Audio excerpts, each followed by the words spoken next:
আসসালামু আলাইকুম। বড় ভাই ভালো আছে? এই আল্লাহ জিহালে দিকে শিয়ালে কি করছেন? খেতা কিছু করছে। এই কচু কি করবেন, বাজারে বিক্রি করবেন? এই নিয়েতে বাসাবাড়ি নিয়েতে হবে। কিরাম দাম কিরাম? বাসাবাড়ি দাম যাচ্ছে 28 টাকা 30 টাকা। দাম এবার কি গতবারের সাথে কম না বেশি? কত চালানিতে দাম এবার কম হয়ে গেছে, অনেক কম। চাষিদের হইলে এত চাষিরা কম সব হলেই loss। তো সমস্যা।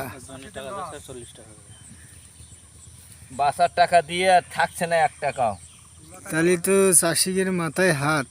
মাথায় এবার হাত বছর ছাড়া কি? তো তাহলে তো খুব সমস্যা। কি করব এখন, এই কচু নিয়ে কি করব, কোনো জায়গায় বিক্রি হচ্ছে না।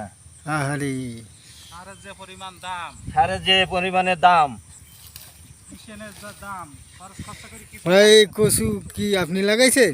ভাই ভাই আমি লাগাইছি ভাই। তা কি মনে হচ্ছে আরে ভাই সে কথা কই না রে ভাই। লাভ হবে না কচু লস? খাচ্ছে, লস হবে। কচু খেয়ে শুধু কচুই। আরে লস। ওই আসছে ভাই।